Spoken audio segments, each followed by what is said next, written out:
कौन बचसा दर्द तेरे विच रो रो दम दे सा ओ आपे सुन सी आपे सुन सी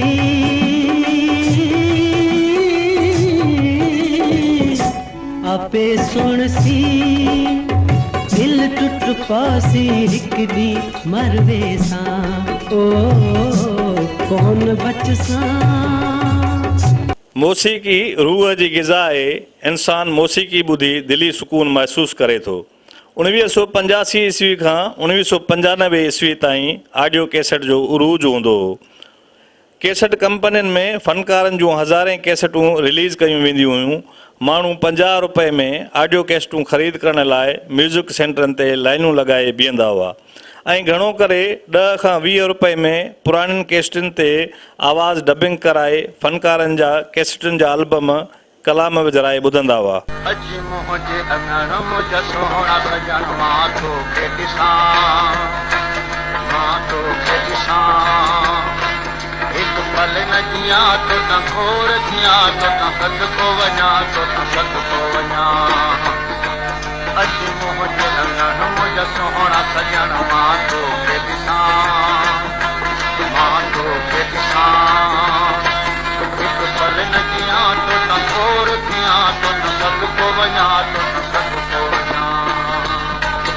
लाड़काने में भी ऑडियो कैसेट जो उरूज हुयो।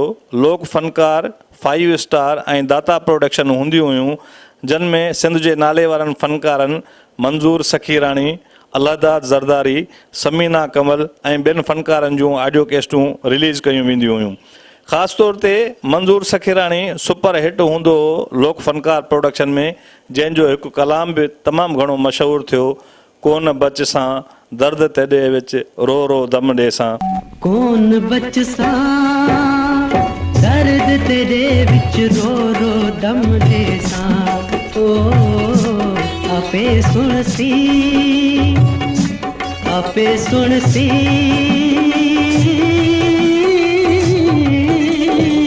लोक फनकार प्रोडक्शन जे मालिक होलाराम जो चवणु आहे त इहो तक़रीबन 85-86 जी ॻाल्हि आहे जेतिरो मूंखे यादि पए थो। उहो दौर हो जेको मतिलबु मां बयानु नथो करे सघां। उन दौर में जेके मां फ़नकार कया हुया, मंज़ूर सखीराणी सुपर हिट जंहिंजो गानो हेल ताईं जेको हलंदो आहे कौन बचसा। उन खां पोइ अलादाद ज़रदारी सुपर हिट, किते काले बेस वेठा रोंदा ज़ारो ज़ारो साईं सुपर हिट। अताला न्याज़ी मां कयो, इहो वर्ल्ड रिकॉर्ड आहे। अताला न्याज़ी जेको फ़नकार आहे पूरे वर्ल्ड में मशहूरु। 2 कैसेटियूं सिंधीअ में लाहौर रिकॉर्डिंग कई, मसूद राना जी सिंधीअ में कैसेट कई, महनाज़ जी मां कैसेट कई, रंगीलो जेको मज़ाया फ़नकार हो उन जी मां कैसेट कई। मां एतिरा फ़नकार कया आहिनि शायदि मूंखे बि यादि न आहिनि। सिंध जी जेकी पसगिरदाई जेकी बि आहे सखर हैदराबाद उहे असांजे दुकान ते रिकॉर्ड करणु ईंदा कैसेट। हैदराबाद जा बि असां सिंध समेत लाड़काने में भी मेमोरी कार्ड सिस्टम अचण करे ऑडियो कैसेट ज़वाल पज़ीर थी वई आहे। लाड़काने शहर जी मशहूरु चावला म्यूज़िक सेंटर हिन वक़्तु चावला जनरल स्टोर में तब्दील थी वई आहे। मोबाइल मार्केटुनि में कंप्यूटर ते मेमोरी कार्ड ज़रिए माण्हू फ़नकारनि जा कलाम विझराए मौसीकी ॿुधनि था। साईं अॻे ईअं हुयो त कैसेटियूं वग़ैरह हूंदियूं हुयूं, माण्हू ख़रीद कंदा हुया ऐं टेपिन में ॿुधंदा हुया। हाणे उहो दौरु ख़तमु थी चुको आहे, हाणे अलॻि दौरु आहे। उन हिसाब सां मेमोरी कार्ड वठे थो हर कोई, फिल्म बि उन में, गानो बि उन में, हर शइ उन में आहे। वाकई पहिरियां जेको दौरु हुयो उन में घणी महिनत हुई ऐं ऑडियो जो सिस्टम थींदो हुयो। उन में फ़नकारनि जी कमाई बि हूंदी हुई, कंपनियूं उन्हनि खे ॾींदी हुयूं, कंपनियूं बि कमाईंदी हुयूं। ऐं उन खां बाद में उहो सॼो सिस्टम ख़तमु थी वियो मेमोरी कार्ड जे करे। मेमोरी कार्ड अची वियो, कंपनियूं ख़तमु थी वियूं, फ़नकारनि जो जेको बि हुयो सिलसिलो उहो ख़तमु थी वियो। हाणे इंटरनेट जो दौरु आहे ऐं फेसबुक थियो या घणियूं असांजी वेबसाइटियूं अची वियूं आहिनि।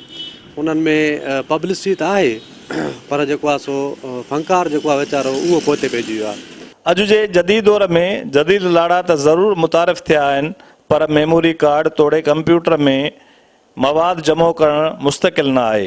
ऑडियो कैसेट जो पंहिंजो मयार आहे, उन सिलसिले खे अञा बि वधीक बरक़रार रखियो वञे त जीअं ऑडियो कैसेट कंपनियुनि जे मालिकनि तोड़े फ़नकारनि, शाइरनि ऐं मौसीक़ारनि जो रोज़गार थी सघे। अहिड़े हवाले सां सिंध जो नाले वारो फ़नकार अल्लाहदाद ज़रदारी, उन जा बि तमामु घणा कलाम हिन प्रोडक्शन में मशहूरु थिया।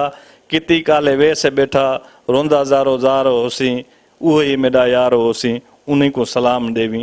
अहिड़ा खोड़ फ़नकार जिन जा तमामु घणा कलाम मशहूरु थिया। कैमरामैन मुश्ताक अहमद खोड़ो सां गॾु मुनवर रिंद, धरती न्यूज़, लाड़काणो। किती काले वेस बेठा रोंदा ज़ारो ज़ारो होसई, ॾाढा बेकरार होसई, उहो ई मेरा यार होसई, उन्हीं को सलाम देवी, उन्हीं को सलाम देवी, उन्हीं को सलाम देवी, उन्हीं को सलाम देवी।